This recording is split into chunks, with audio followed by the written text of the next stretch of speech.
মালদ্বীপ যেতে হলে আগে থেকেই বাংলাদেশিদের জন্য কোনো ভিসার প্রয়োজন নেই।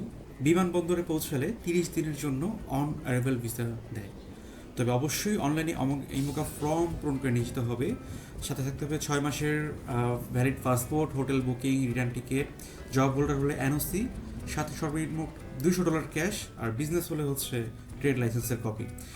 এগুলোর সব কিছু নিয়ে রিটার্ন টিকিট, হোটেল বুকিং সহকারে নিয়ে যেতে হবে। এয়ারপোর্টে নামার পর ইমিগ্রেশন অফিসার আপনার সাথে কথা বলে আপনাকে 30 দিনের অন অ্যারাইভাল ভিসা দিয়ে দিবে। তো আজকে আমরা যাচ্ছি এই মুহূর্তে মালদ্বীপ। মালদ্বীপ সম্পর্কে আমরা কিছু তথ্য জেনে নিই।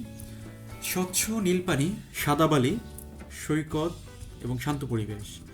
মালদ্বীপের মোট দ্বীপ সংখ্যা প্রায় 1200টি, যার মধ্যে দ্বীপপুঞ্জ রয়েছে 26টি এবং রিসোর্ট এবং হোটেলের জন্য রয়েছে 160 থেকে 170টি দ্বীপ। বাকি দ্বীপগুলো এখনও খালি অথবা শিল্প কৃষিকাজে ব্যবহৃত হয়। মালদ্বীপ একটি স্বাধীন মুসলিম দেশ, ট্যুরিজম নির্ভর অর্থনীতি, পৃথিবীর সবচাইতে নিচু দেশ, যার মধ্যে 99% এলাকা এখনও পানি এবং 1% রয়েছে সমতল ভূমি। হানিমুন অথবা লাক্সারি ট্যুরিজমের জন্য বিশ্ববিখ্যাত। মালদ্বীপের মুদ্রার নাম হচ্ছে মালদ্বীপিয়ান রুফায়া, যাকে সংক্ষিপ্ত ভাষায় বলা হয় MVR। বলে রাখা ভালো, মালদ্বীপের 1 MVR সমান বাংলাদেশের 6 থেকে 60 টাকা পর্যন্ত উঠে থাকে, এবং যদি আপনি $100 মালদ্বীপে গিয়ে ভেঙে থাকেন, সেই ক্ষেত্রে $100 এগেনিস্টে মালদ্বীপের 1700 থেকে 1900 MVR পর্যন্ত পেয়ে থাকবেন। তো আমি আজকে এই ভিডিওর মাধ্যমে কিছু ইনফরমেশন দিয়ে থাকবো কি করে মালদ্বীপের সাথে অল্প কিছু টাকা অ্যাড করে শ্রীলঙ্কা ট্যুর দিয়ে আসা যায়, এবং এয়ার টিকিটের বাজেট কি করে কমিয়ে আনা যায়। তো চলুন জেনে নিই আমরা। প্রথমত আপনি জানেন যে বাংলাদেশ থেকে অনেক বিমানই মালদ্বীপে যাওয়া আসা করে, বাট অনেক বিমানের মধ্যে সবচাইতে কম খরচ বা সাশ্রয়ী টিকিট করা যায় হচ্ছে ফিটস এয়ারলাইন্সে। ফিটস এয়ারলাইন্স হচ্ছে একটি শ্রীলঙ্কান এয়ারলাইন্স। তো সেক্ষেত্রে মালদ্বীপ এবং শ্রীলঙ্কা এই রুটে বাংলাদেশ থেকে আপনি খুবই কম খরচে টিকিট ক্রয় করতে পারবেন। এবং আমার হাতে যে মেনুটা দেখতে পাচ্ছেন, এটি হচ্ছে এয়ারলাইন্সে আপনার এয়ারের ভেতর থাকা অবস্থায় আপনার অর্ডার করে খাওয়ার একটি মেনু। যেহেতু তারা খরচ খুবই কম নেয়, সেক্ষেত্রে তারা ভেতরে কোনো পানি বা খাবার প্রোভাইড করে না। তো আমি এই টিকিটটা নিয়েছিলাম ঢাকা থেকে শ্রীলঙ্কা ট্রানজিট হয়ে তারপর হচ্ছে মালদ্বীপ। তো সেক্ষেত্রে তারা ঢাকা থেকে শ্রীলঙ্কা পর্যন্ত খাবার কোনো প্রোভাইড করেনি। সকালে শ্রীলঙ্কা থেকে মালদ্বীপ যাওয়ার পথে তারা খাবার দিয়েছিল। তো যাই হোক, অন্যান্য এয়ারলাইন্স আপনার থেকে টাকা নেবে এবং আপনার টাকা দিয়ে আপনাকে খাওয়াবে। তো সেক্ষেত্রে তাদের সিস্টেমটি খুবই ভালো। তারা বাজেট এয়ারলাইন্স, তারা এক্সট্রা খাবারও দিচ্ছে না, টাকাও নিচ্ছে না। তো যাই হোক, আপনার সবাই চেষ্টা করবেন ঢাকা থেকে যাওয়ার সময় কিছু শুকনো খাবার অথবা সাথে পানি নিয়ে যাওয়ার জন্য, যেহেতু 3.5 ঘন্টার জার্নি, আপনাকে এই সময়টাতে খাবার দেওয়া হবে না। তো আমি যেটা করেছিলাম, আমার শুধু মালদ্বীপ যাওয়ার ইচ্ছা ছিল। তো মালদ্বীপ থেকে আমি দেখলাম যে শ্রীলঙ্কা অ্যাড করলে অল্প কিছু টাকা, 15 থেকে 20,000 টাকা অ্যাড করে দিলেই শ্রীলঙ্কার টিকিট পাওয়া যায়। তো সময় ভেদে আপনার ঢাকা থেকে মালদ্বীপ, মালদ্বীপ থেকে শ্রীলঙ্কা, শ্রীলঙ্কা থেকে ঢাকা, এই দুই দেশের টিকিট আপনি পেয়ে যাবেন 75 থেকে 95,000 টাকার ভেতরে, যদি ফিটস এয়ারলাইন্সে করে থাকেন। অন্যান্য এয়ারলাইন্স 1 লাখ থেকে 1.5 লাখ টাকা পর্যন্ত ওঠানামা করে থাকে। ফিটস এয়ারলাইন্সে আপনি সেটা 1 লাখ টাকার নিচেই করতে পারবেন। তো আমি যেটা করেছিলাম, আমার মালদ্বীপ শ্রীলঙ্কা যাওয়ার প্ল্যান হয় ঠিক 1 সপ্তাহ আগে। 1 সপ্তাহ আগে আমি টিকিট পোর্টালে বিভিন্ন টিকিট কাটার জন্য ট্রাই করি, বিভিন্ন এয়ারলাইন্সের টিকিট। তো তখন আমি দেখলাম আমার টিকিট চলে আসছে 1 লাখ থেকে 1.5 লাখ টাকা পর্যন্ত। তো আমি খরচ কমানোর জন্য একটা এজেন্সির সাথে কথা বলি এবং আমি তাদের থেকে 1 লাখ টাকার নিচেই আমি টিকিট এবং হোটেল বুকিং নিয়ে নিই। এবং আমি তাদের থেকে জানতে পারি তারা কিছুদিন আগে, 2 মাস 3 মাস আগে, একটা এয়ারলাইন্সের 10 থেকে 20টি করে সিট বুকিং করে রাখে, এবং সে কারণেও তারা কম খরচে নিয়ে নিতে পারে এবং পরবর্তীতে কিছু টাকা প্রফিটে সেই টিকিটগুলো তারা সেল করে থাকে। তো আপনারা একটি মধ্যম মানের অর্থাৎ 3 স্টার মানের হোটেল যদি নিয়ে থাকেন, সাথে হচ্ছে টিকিট ফিটস এয়ারলাইন্সের কোনো এজেন্সির কাছে, সেটি হচ্ছে আপনারা 75 থেকে 85,000, সর্বোচ্চ 90,000-এর মধ্যে পেয়ে থাকবেন দুই দেশের হোটেল টিকিট এবং হচ্ছে এয়ার টিকিট প্রতিজন। এবং সাথে ইমোকা ফর্ম, এটি আপনাকে এজেন্সিও করে দিবে, অথবা আপনি নিজে করলেও 3,000 টাকা খরচ যাবে। মালদ্বীপের জন্য হচ্ছে আপনার ইমোগা ফর্ম এবং শ্রীলঙ্কার জন্য হচ্ছে ইটিএ। এই দুইটা অবশ্যই আপনাকে করে নিয়ে যেতে হবে, নাহলে আপনাকে ভিসা দেওয়া হবে না। এবং এটি করা খুবই সহজ, যাওয়ার 2 দিন আগে এটি করে নেবেন, অনলাইনে নিজে আপনি করতে পারবেন। তো যাই হোক, এখান থেকে আমরা চলে এসেছি হচ্ছে ঢাকা থেকে অলরেডি শ্রীলঙ্কা ট্রানজিট পয়েন্টে। এখান থেকে যাব হচ্ছে সকালে মালদ্বীপস। তো ঢাকা থেকে ফ্লাইট ছেড়েছিল আমাদের 11টা 30 মিনিট, সেখান থেকে সময় লেগেছিল 2 ঘন্টা 50 মিনিট, অর্থাৎ 3 ঘন্টা প্রায়। এবং শ্রীলঙ্কা নেমে আরও 3.5 ঘন্টা ট্রানজিট করে আমরা সকাল 6টা 30 মিনিট স্থানীয় সময় সকাল 6টা 30 মিনিটে রওনা দিয়েছিলাম শ্রীলঙ্কা থেকে মালদ্বীপের উদ্দেশ্যে, এবং সেখান থেকে 1 ঘন্টা 30 মিনিটের রোড। তো আপনারা সবাই জানেন মালদ্বীপ একটি ব্যয়বহুল কান্ট্রি ঘোরার জন্য। তো আপনি যদি হোটেল এবং এয়ার টিকিট 1 লাখ টাকা নিচে করে থাকেন, ওখানে যাওয়ার পর আপনার আসলে অনেক অ্যাক্টিভিটিস আছে। তো সেক্ষেত্রে সবাই চেষ্টা করবেন আপনার ব্যাংক কার্ড, যদি ভিসা কার্ড থেকে থাকে সেটিকে এন্ডোজ করে ফরেন পার্ট চালু করে নেওয়ার জন্য। তাহলে আপনি ভিসা কার্ড দিয়ে সেখানে গিয়ে টাকা খরচ করতে পারবেন, বিভিন্ন পজ মেশিন অথবা এটিএম বুথ থেকে টাকা উইথড্র করতে পারবেন। এবং পাশাপাশি আপনি সর্বনিম্ন $200 পাসপোর্টে এন্ডোজ করে নিয়ে যাবেন, কারণ এটি হচ্ছে আপনার বাংলাদেশের ইমিগ্রেশন সহ মালদ্বীপের ইমিগ্রেশন অথবা শ্রীলঙ্কার ইমিগ্রেশন দেখতে চাইতে পারে। মালদ্বীপ শ্রীলঙ্কার জন্য নিয়ম রয়েছে, ইমিগ্রেশনের নিয়ম, সর্বনিম্ন ক্যাশ $200, সেটা আমি সাথে রেখেছিলাম। তো যাই হোক, আপনি এয়ারপোর্টে নামার পর যদি আপনি হচ্ছে একটা বুকিং করে যান, সেক্ষেত্রে অবশ্যই উল্লেখ রাখা ভালো, আপনি বলে দিবেন যাতে হচ্ছে আপনার পিক অ্যান্ড ড্রপ সার্ভিসটি থাকে, নাহলে কিন্তু আপনি ঝামেলায় পড়বেন, কারণ হোটেল তো আপনি চিনবেন না, আপনি এটা একটা এক্সট্রা ঝামেলা হয়ে থাকে। তো আমি যেটা করেছিলাম, আমি পিক অ্যান্ড ড্রপ সার্ভিসটা রেখেছিলাম। তো মালদ্বীপ যেহেতু একটি পানির দেশ, এখানে আসলে অনেক টাইপের অ্যাক্টিভিটিস আছে। সেখানে আসলে আপনি যাওয়ার পর নিজেকে ধরে রাখতে পারবেন না, অনেক কিছু আপনার করতে ইচ্ছা করবে। আচ্ছা, এটা হচ্ছে ট্রানজিট শেষ করে আমি রওনা দিয়েছিলাম হচ্ছে মালদ্বীপের উদ্দেশ্যে। তো এখান থেকে যাব হচ্ছে মালদ্বীপ ফিটস এয়ারলাইন্সের মাধ্যমেই। তো আপনি যদি ঢাকা থেকে ফিটস এয়ারলাইন্স বেছে নেন, সে অবশ্যই আপনাকে 3 ঘন্টার বা 3.5 ঘন্টা একটি ট্রানজিট পার করতে হবে। আর ট্রানজিট করে তারপর হচ্ছে ওখান থেকে যায়, কারণ শ্রীলঙ্কা থেকে অনেক ফরেনিয়ার যায় মালদ্বীপে, এবং শ্রীলঙ্কা একটি ট্যুরিস্ট কান্ট্রি, আপনারা সবাই জানেন। সেখানে হচ্ছে অনেক লোক যাওয়া আসা করে, যে কারণে হচ্ছে তারা এখানে ট্রানজিট পয়েন্টটা রাখে। তো যাই হোক, শ্রীলঙ্কা আমি সেকেন্ড ভিডিওতে জানাবো শ্রীলঙ্কার ট্রিপ সম্পর্কে। আমি আজকে মালদ্বীপ সম্পর্কে আপনাদেরকে জানাচ্ছি।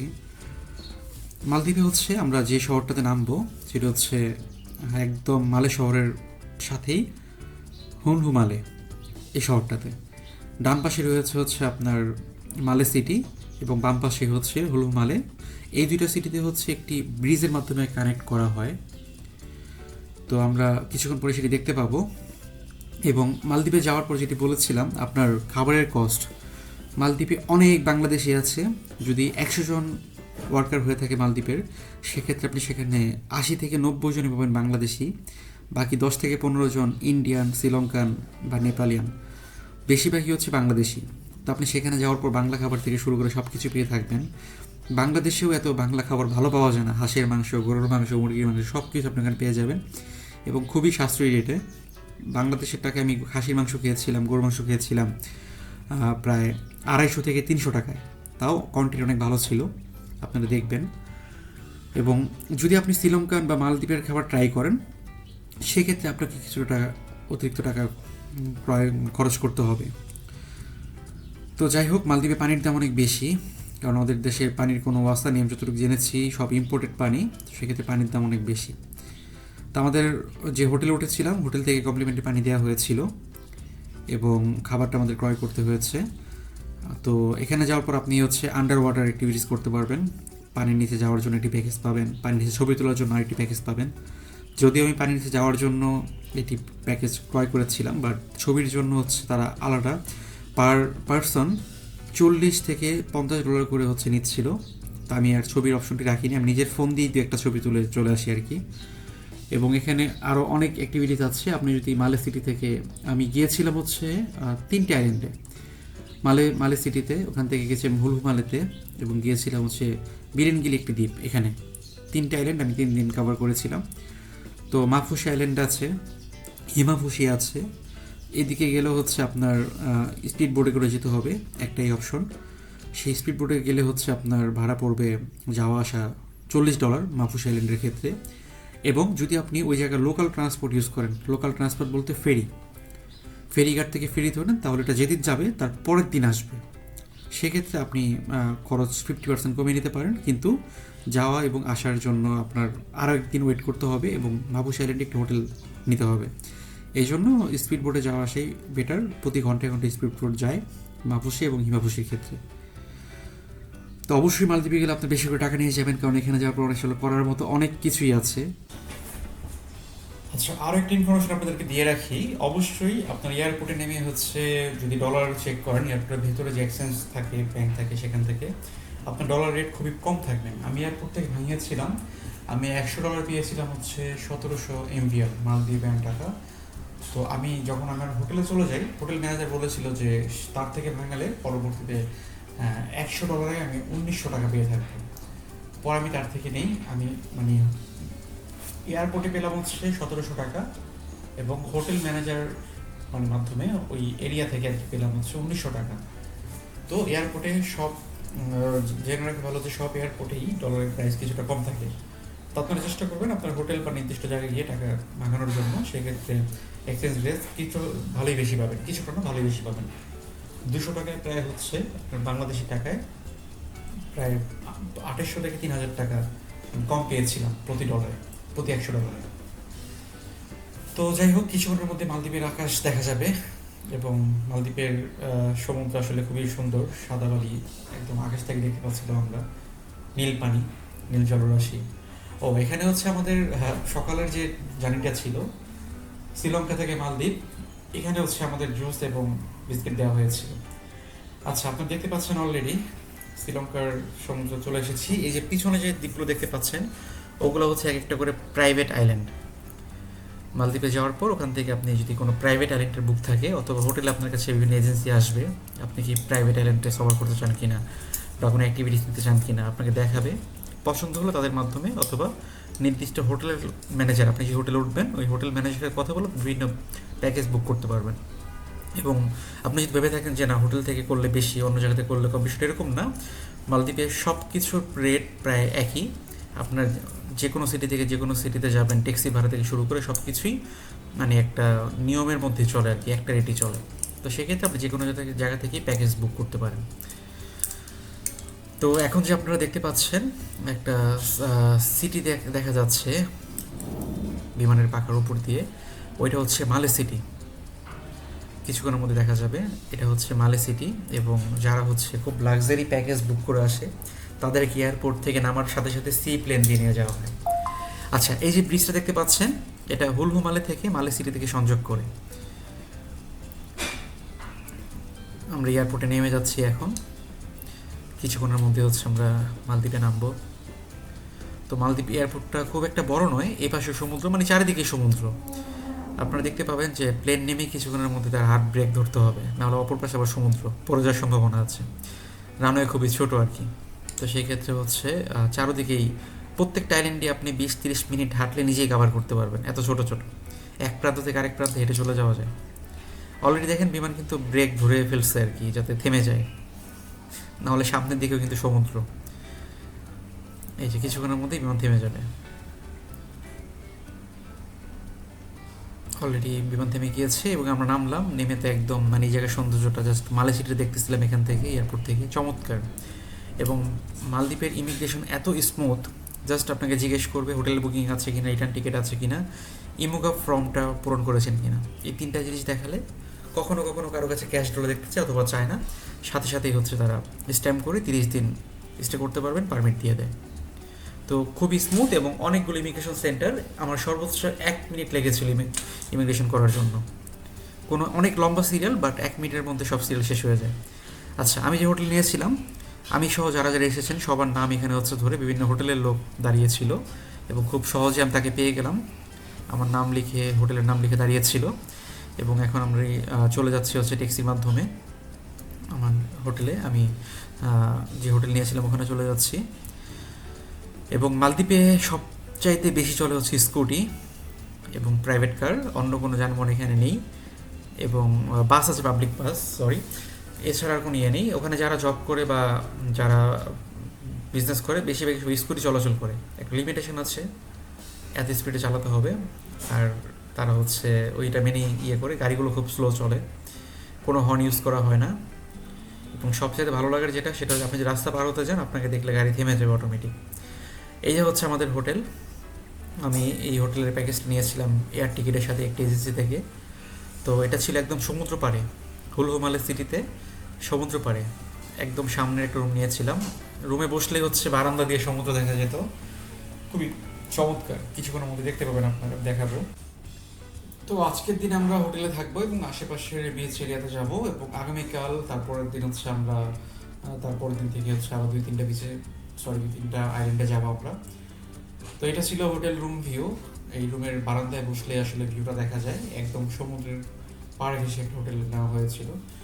তো এই হোটেলটা নেওয়ার কারণ হচ্ছে একদম এই জায়গাটায় বসলে হচ্ছে মানে ভালো সময় কাটবে, এই জন্য নেওয়া হয়েছিল। এই পাশেই হচ্ছে সমুদ্র দেখতে পাচ্ছেন, এবং এই জায়গায় একটা সুন্দর সিস্টেম, সমুদ্র পাড়ে হচ্ছে গাছে গাছে অনেক দোলনা ঝোলানো থাকে, যেগুলোয় বসলে আসলে আপনার মানে ঘুম চলে আসবে এরকম। তো যাই হোক, বাকি আমরা কোন কোন দ্বীপে গেলাম সেগুলো আমি সেকেন্ড পার্টে আপনাদেরকে দেখাবো, এবং দ্বীপে কী কী রয়েছে, কী কী করা যায়, কী কী করা যায় না কিছু জানাবো। এটা ছিল হোটেলের সামনে যে সমুদ্রে নেমেছিলাম, এবং ফোন থেকে কিছু ফটোগ্রাফি দেখতে পাচ্ছেন।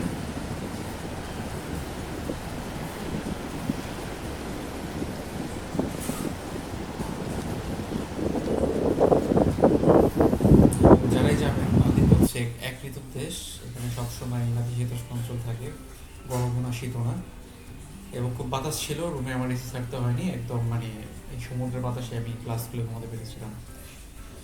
তো যাই হোক, সবাইকে দ্বিতীয় পার্ট দেখার আমন্ত্রণ রইল, এবং হচ্ছে আমি আরও কিছু ভিডিও দিব, যেখানে হচ্ছে আপনার শ্রীলঙ্কা এক্সপ্লোর ভিডিওগুলো থাকবে, সেগুলো দেখার জন্য অনুরোধ রইল। এবং অবশ্যই সবাই সাবস্ক্রিপশন করবেন চ্যানেলটাকে। ধন্যবাদ সবাইকে, ভালো থাকবেন, আসসালামু আলাইকুম।